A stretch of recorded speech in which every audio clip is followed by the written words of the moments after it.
Come again? Prepare muna kami pa camping ngayon. One more time, Josh. Unsa na to? Naka-signal pa, standby.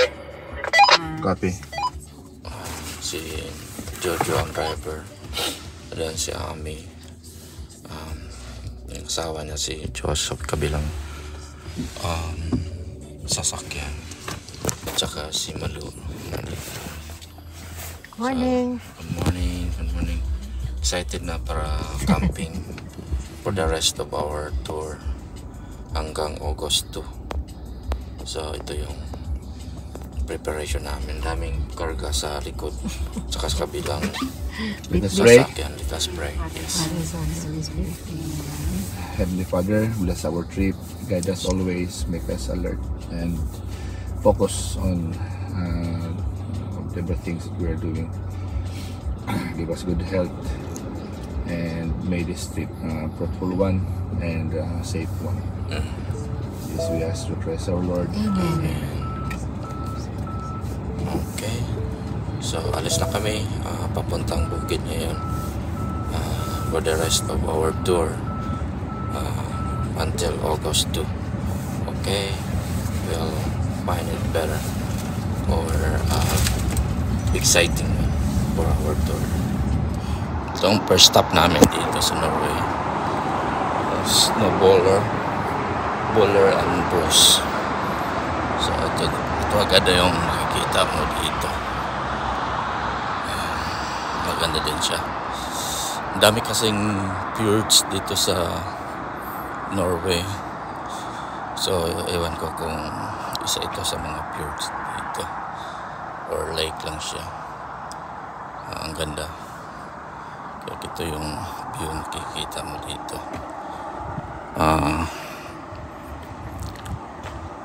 Mataas-taas pa yung biyahe namin din. So napakaganda siya tingnan. So dito kami nag stop over. Ito yung presyo ng gasolina dito. Ito yung makikita mo dito. Ayan. Ang ganda tingnan. Laking lake. Ang ganda na yung pwesto ng gas station. May tunnel pala dito. Kita mo yan doon sa baba. Tunnel siya. Hintayin natin may maglumalabas.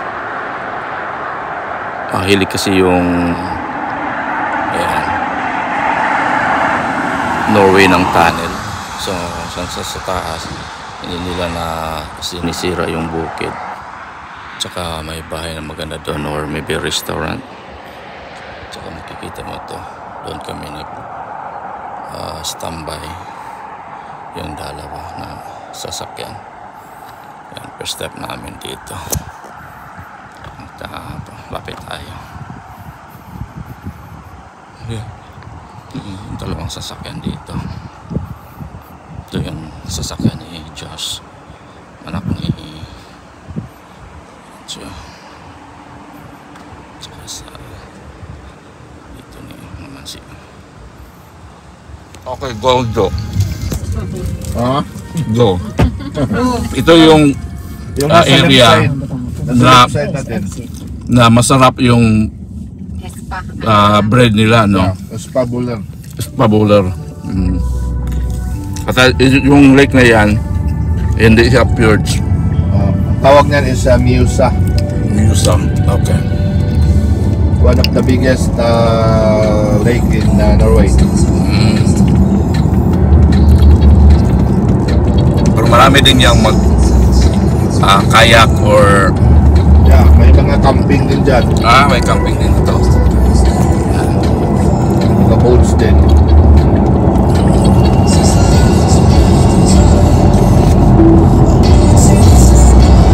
Yun ang first stop namin dito. Stop Boller. Sarap din talaga yung tinapay nila. Pakita mo nga yung tinapay natin. Ayan si Malu.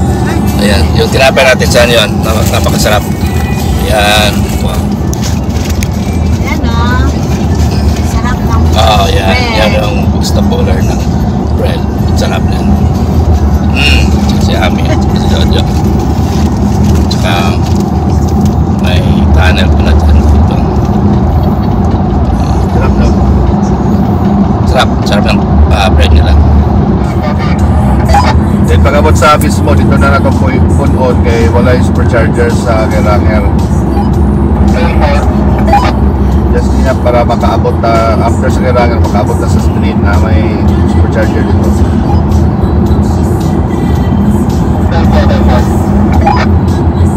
Salibay.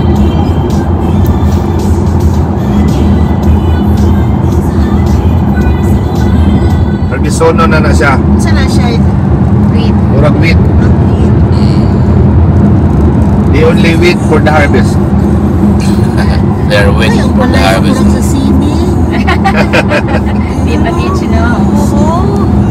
Yung mga may yaman. Yaman, yung bahay. Oo, di ba? Na yung mga Pilipinas sa iba na ang bana Norwegian, dako kay mga farms. Namin giadto one time, the already. Dako kay lang farm as far as your eyes can see. Wow. May ano din yun, may kangin. Kangin po. Tapos Filipina ang asawa. Oo, butan kay po, taga Bohol. Butan po diyang bana. Murag daghan ko na rin ba, no? Bisaya. Oo.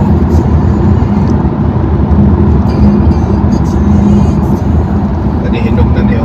Pero Ilocano ang pinakamarami dito. Mas maraming Ilocano. Ayan o, harvest, ready for harvest na siguro sa right Mga mga yellow. Ayan mo na. Makita ninyo ka ng mga kahoy sa right. Itanong nyo na siya straight, ginapa-straight yun na nila para gamiton sa mga lumber. Tapos ginagamit mo na nila sa fireplace. Pag putolan na nila, sanom na yun. Elisan. Kanya ka sa right o. Ano, straight yun. Straight yun siya. Yan, ganda yung ganda no. View nila mo. Wow. Nice daw. Nice, nice. Wow, yeah. Di man may ka-travel sa gawas. Ang kalipay lang sa mga tao, isa sa kalipay lang sa mga nagpuyo dyan nga country is to travel. Especially ang mga Norwegian, hilig kayo sila mag-biyahe outside. Ano sila, mangita sila init na lugar. And during that time, kay di man makagawas. So, makita niyo mo, daghang kay turista, ni mga local tourists. Nice kayo view sa right, oh. Yeah. Ganda. Mga villages na Lake, siya. lake pa rin yan siya, no? Oh, lake. Lang yan. What is that? Doon na ta sa Pumangdal. What is that?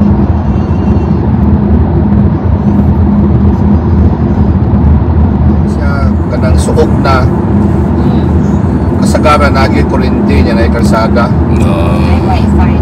No, na wifi. Malayo na siya. Ayan na siya. Ayan, oh, lake sa left mo. Yeah. Left or right? Left. Left or right yan? Ayan. Both sides, oh. Left and right. Ganda dito. Oh, maligo. Maninigas. Nice, no? Dali na din ito naon si Chibalo.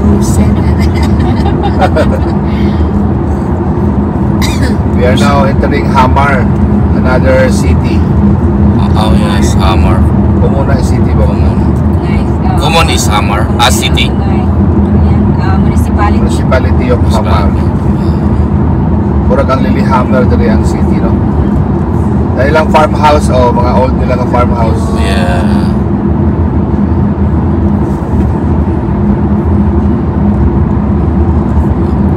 So makita niyo bisag layo na kita sa Oslo ang mga infrastructure sa kalsada, mga kwan, yatiman yun nila. Pag ako ang tax. Ano man ang eskwelahan? Barn. Lang yung barn. Barn house. Barn naman. Parang biliban ako na iba-iba kasi yung kulay nila no, pag may mga ang paint sa building nila iba-iba, which is colorful na yun siya. Tapos dili sa Norway, dili ka basta-basta makapausab sa imong balay, labi na og kanang karaan na imong balay. Yan, dili ka basta-basta makapa-change of color. Kinahanglan pa ka mananghid, kinahanglan pa ka mo sana Permit. pag-permit.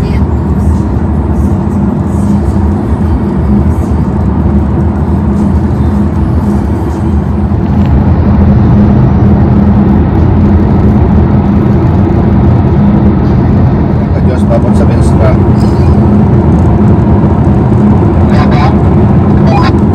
Bukang si Tony. Pila na lang kapag ako sa Benstra? 11 na lang, may. Wala kinahanglan siguro may mo-charge before sa Benstra.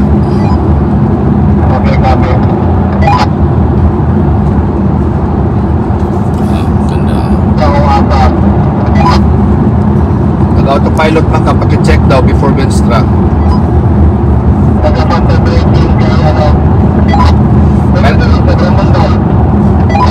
sa Promenade.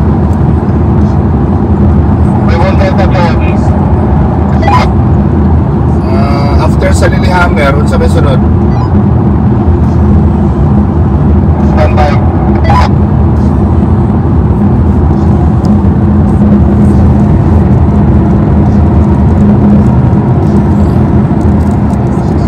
yan. Oh, yeah? One of the tallest building made of kahoy. Sa daw?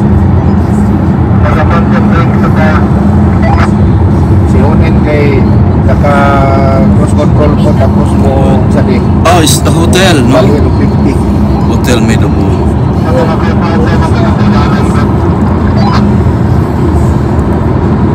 Hindi na mo makita itong game mo na ano.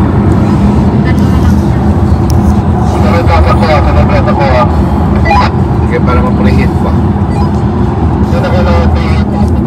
Arctic Circle dyan sa mga natin. Kung sa mga kuha na dyan. Kuha na siya, di lang ko sure kung pila ka kilometers. Mura na siya circle, pila ka kilometers. Ang center niya is ang North Pole. North Pole. Circumference na siya ba? Lagi po na pinaka-center sa North Pole. Ang center na sa North Pole niya, pila ka kilometers, murag 1,000 kilometers. Okay. So kato na part na to siya sa Arctic Circle. Okay. Abot na siya sa Alaska, abot sa na siya. Dito nag-start. Patuyok mo na siya, lingin. Lingin na sa kapan. Circumference. Yeah. So we are in the Arctic na. Wala pa, layo pa kayo to. Ada pa to. Going na, going. Pero kaning nga road, padong din dito. Okay na nga raw. Dire-diretso. Dito. Arctic. May toll pa na dito. Ina-prefer nila kanang nana dito sa Europe. Mas dollar sa Europe, no?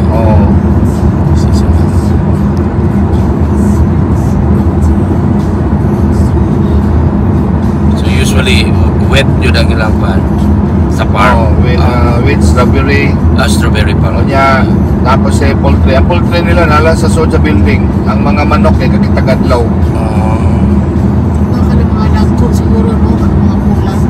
Dami friend po nga na ang yang Pilipina niya na minyo po o Norwegian na farm dako kayo. Na sila'y poultry. Dako kayong kanahon ni murag barn. Sa sulod na ay manok kung tidaghana niya. Ang itlog, ang mag-harvest itlog machine. Machine na. Ang mag-feed po, ang magputang sa mga feeds murag machine na may timer niya. Pagsulod, istrikto kayo dito. Pagsulod, yun na nakabutas ka, nakakuan. Yan kami, pag ato na mo dito, ang kanang mga oversize nga mga itlog, harvest, dalas balay. Walang panghatag.